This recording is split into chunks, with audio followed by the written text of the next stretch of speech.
Caminho a Cristo, capítulo 4. Abra o coração a Deus. O que encobre as suas transgressões nunca prosperará, mas o que as confessa e deixa alcançará misericórdia. Provérbios 28, 13. As condições para obter misericórdia de Deus são simples, justas e razoáveis. O Senhor não requer de nós atos penosos a fim de que alcancemos o perdão dos pecados. Não precisamos empreender longas e cansativas peregrinações, nem praticar duras penitências a fim de recomendar nossa alma ao Deus do céu ou expiar nossas transgressões. Mas o que confessa os seus pecados e os deixa, alcançará misericórdia. Diz o apóstolo: confessai as vossas culpas uns aos outros e orai uns pelos outros, para que sareis. Tiago 5,16. Confessai vossos pecados a Deus, que é o único que os pode perdoar, e vossas faltas uns aos outros. Se ofendestes a vosso amigo ou vizinho, deveis reconhecer vossa culpa, e é seu dever perdoar-vos plenamente. Deveis buscar então o perdão de Deus, porque o irmão a quem feriste é propriedade de Deus, e ofendendo-o pecastes contra o seu Criador e Redentor. O caso será levado perante o único mediador verdadeiro, nosso grande sumo sacerdote, que, como nós, em tudo foi tentado, mas sem pecado, e que se compadece das nossas fraquezas. Hebreus 4,15. Sendo apto para purificar-nos de toda mancha de iniquidade. Os que não humilharam ainda a alma perante Deus, reconhecendo sua culpa, não cumpriram ainda a primeira condição de aceitabilidade. Se não experimentamos ainda aquele arrependimento do qual não há arrepender-se e não confessarmos os nossos pecados com verdadeira humilhação de alma e contrição de espírito, aborrecendo nossa iniquidade, nunca procuramos verdadeiramente o perdão dos pecados, e se nunca buscamos a paz de Deus, nunca a encontramos. A única razão por que não temos a remissão dos pecados passados é não estarmos dispostos a humilhar o coração e cumprir as condições apresentadas pela palavra de Deus. Acerca deste assunto, são-nos dadas explícitas instruções. A confissão de pecados, quer pública, quer privada, deve ser de coração, expressa francamente. Não deve ser obtida do pecador à força de insistência. Não deve ser feita de maneira negligente ou folgazã, nem extorquida dos que não reconhecem o abominável caráter do pecado. A confissão, que é o desafogo do íntimo da alma, achará o caminho ao Deus de infinita piedade. Diz o salmista: perto está o Senhor dos que têm o coração quebrantado, e salva os contritos de espírito. Salmos 34, 18. A confissão verdadeira tem sempre caráter específico e faz distinção de pecados. Estes podem ser de natureza que devam ser apresentados a Deus unicamente. Podem ser faltas que devam ser confessadas a pessoas que por elas foram ofendidas, ou podem ser de caráter público, devendo então ser confessados com a mesma publicidade.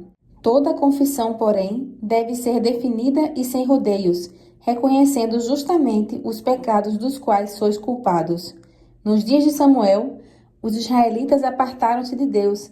Estavam sofrendo as consequências do pecado, pois haviam perdido a fé em Deus, deixando de reconhecer seu poder e sabedoria para governar a nação, perdido a confiança em sua capacidade de defender e reivindicar sua causa. Volveram costas ao grande Rei do Universo, desejando ser governados como as nações ao seu redor. Para encontrar paz, fizeram esta definição: a todos os nossos pecados temos acrescentado este mal, de pedirmos para nós um rei. 1 Samuel 12, 19. Importava que confessassem justamente o pecado do qual tinham sido convencidos. A ingratidão oprimia-lhes a alma, separando-os de Deus. A confissão não será aceitável a Deus sem o sincero arrependimento e reforma.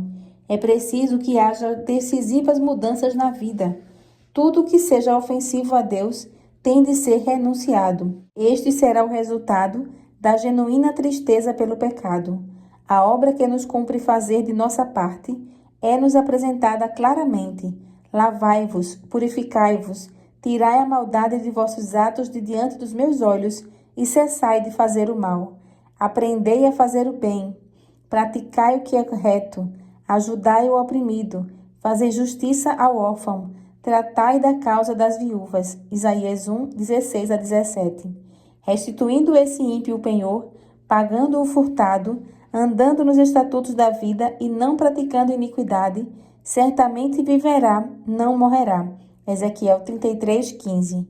Paulo diz, falando da obra do arrependimento: quanto cuidado não produziu isso mesmo em vós, que segundo Deus fostes contristados. Que apologia, que indignação, que temor, que saudades, que zelo, que vingança. Em tudo mostrastes estar puros neste negócio.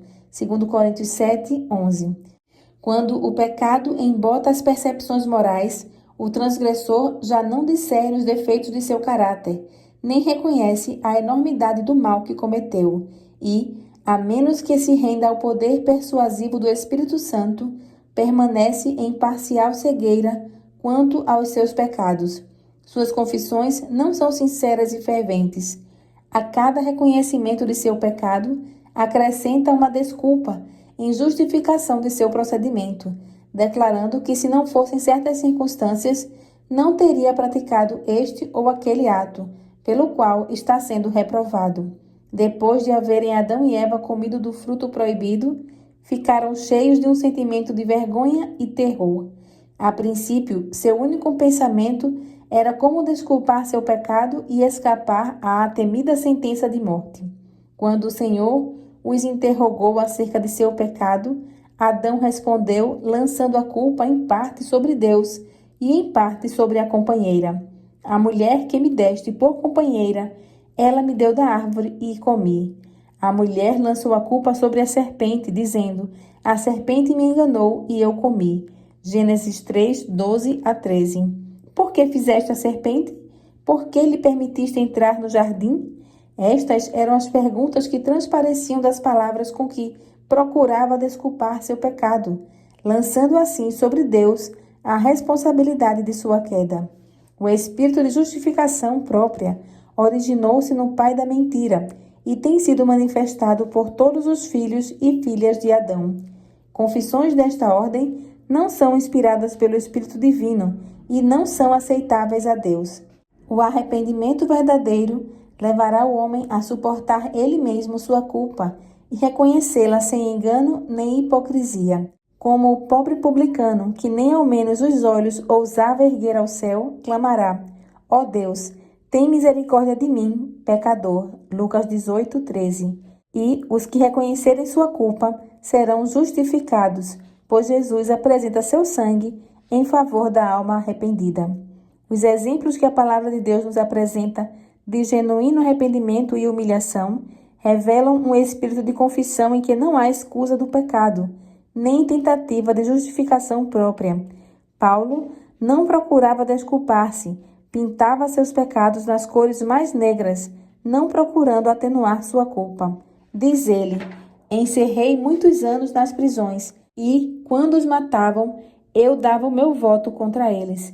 E, castigando-os muitas vezes por todas as sinagogas, os obriguei a blasfemar.